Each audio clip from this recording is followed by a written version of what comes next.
he's not the front runner for MVP, I don't know who is.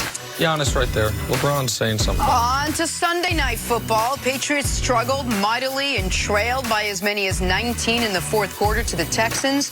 Brady was seen yelling at his receivers after a sloppy performance. After the game, Brady said, quote, "We didn't make a lot of great plays. Wasn't a great game." Nick, what'd you make of Tom Brady last night?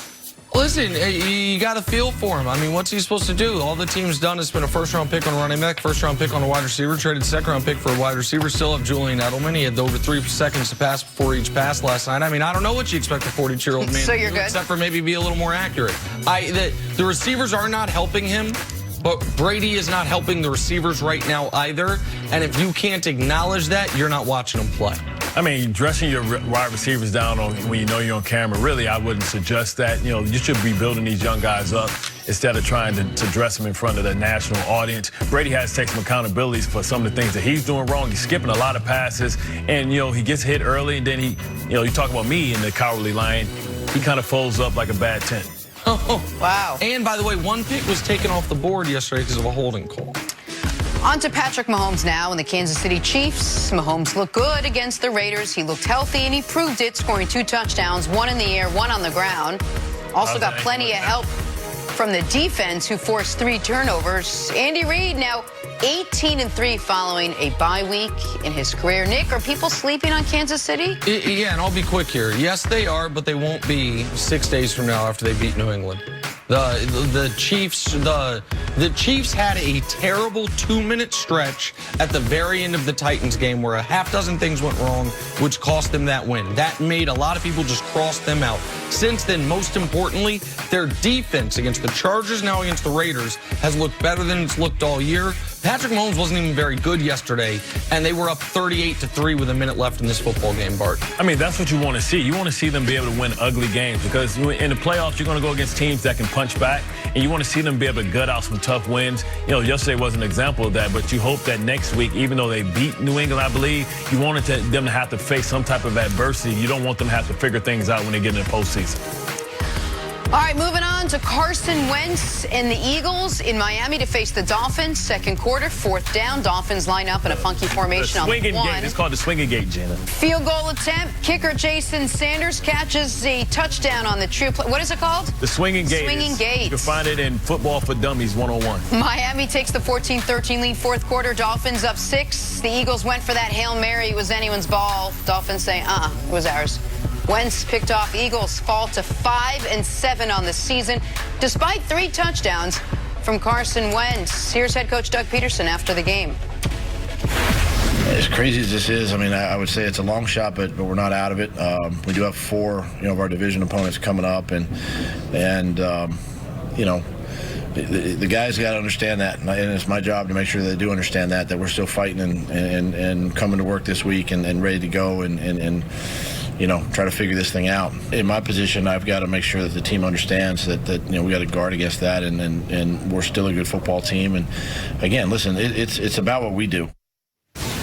Right now, the title in the NFC East is like hot potato. No one seemingly wants it. The Eagles had a chance with Cowboys losing, and they couldn't cap on it. What has gone so wrong for this Philadelphia team, Nick? Well, everything at this point. And I take issue with what Doug Peterson said there. I don't know if people caught at the very end. He said, we're still a good football team. Compared to who? What's your evidence? The division? But even compared to your division, you're looking up at a Cowboys team that is playing its worst football of the year right now.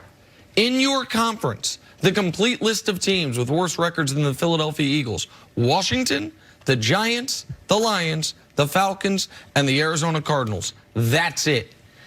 Yesterday's loss cannot happen if you have any hope of not only being a playoff team. You're going to get to host a playoff game. It's going to be a ton of fun when we get to watch.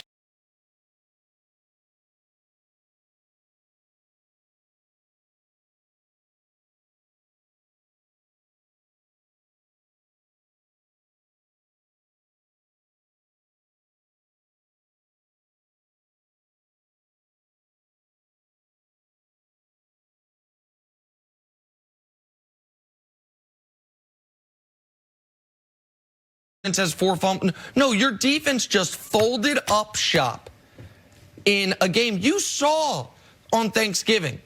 the Cowboys lose. You know your schedule. You know it's all in front of you. You know what I know, which is you're going to get a home playoff game. You win the division, whether you deserve it or not. Right. And to blow a 14-point second-half lead to these Miami Dolphins in a critical game cannot happen if you're an average football team, much less the good football team Doug Peterson claims they are. Can I put that on the T-shirt, the Fighting Fitzpatricks? Yeah, no, yeah, you can have it. I love Brian Flores, who has this team playing amazing. You know, we laughed at the Dolphins early in the season, but they were in a lot of tough games early on, and they're learning how to finish games. You know, Devontae Parker, who was thought of as a cast-off, really has made some big plays.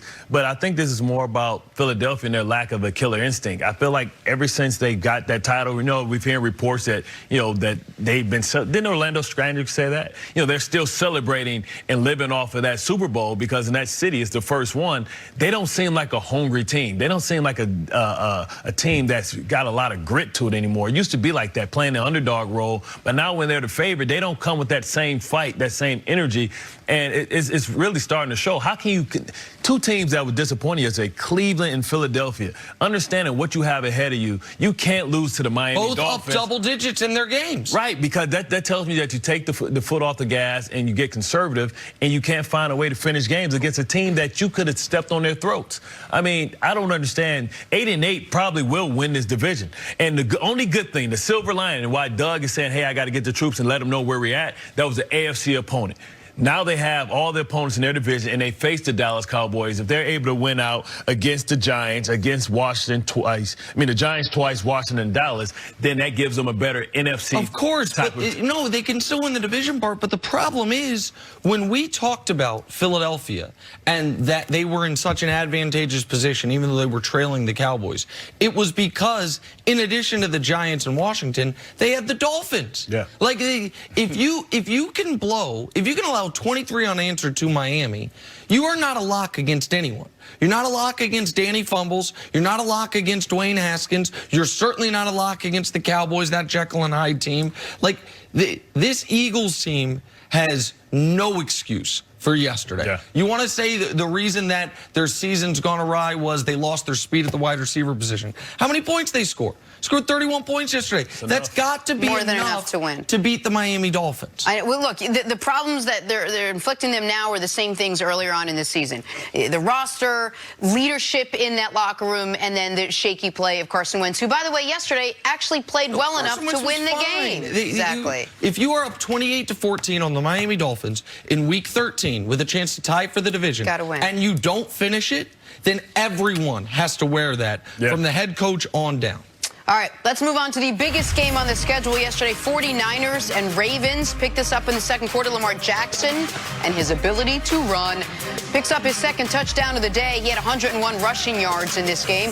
Lamar will lead the Ravens down the field to give Justin Tucker a chance to win the game with the score tied at 17. Tucker nails the 49-yarder to make the 49ers go away. As Bart would say, night-night. Give you a chance. It's a long flight home, too. That's a long flight home. You lose a tough matchup. Ravens are now the 1 seed in the AFC. Here's the Tucker after the game.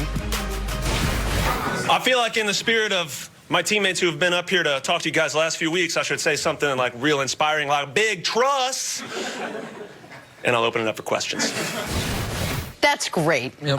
That's great. Nick, are the Ravens the best team in the NFL after what they did to the 49ers yesterday? Well, that's certainly the best kicker in the NFL and one of the most valuable special teams players I've ever seen. And for a team that plays the style they play, it is so critical to have a kicker like him, and he's been awesome for years and years. But to answer your question, Jenna, they're certainly playing like it right now, because I didn't think they played great yesterday. Not at all. I didn't think Lamar threw the ball well. I understand the conditions were really tough. I thought San Francisco's game plan was incredibly sound. San Francisco ran all over them. Jimmy G had the bad fumble early, the fumble that you almost saw coming if you're watching. You're like, just get down, man.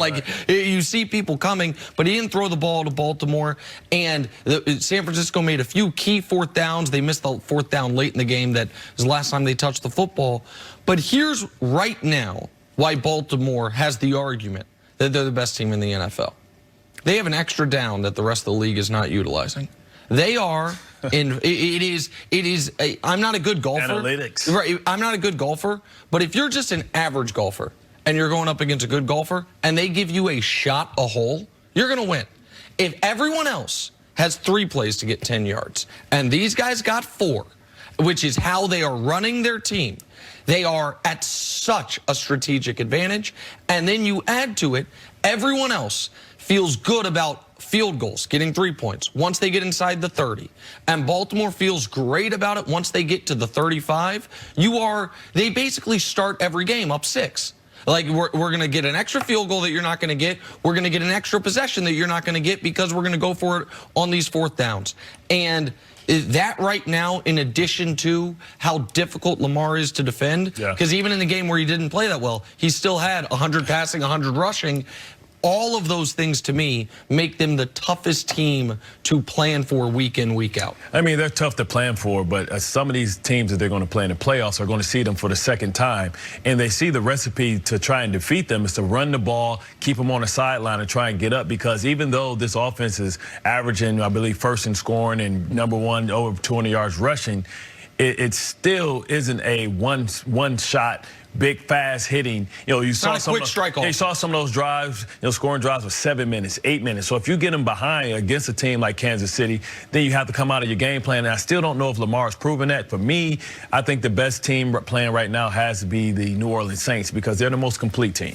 Well, and you mentioned the outside passing game, Bart. That was, again, I'm not going to hold yesterday against them because the conditions were tough and they were able to get the win. But I know the Ravens have this 3 tight end offense and they built it for Lamar. You are going to, right now, while they might be playing with an extra down, they're also playing with about 10 yards less width of field. Like, they're playing almost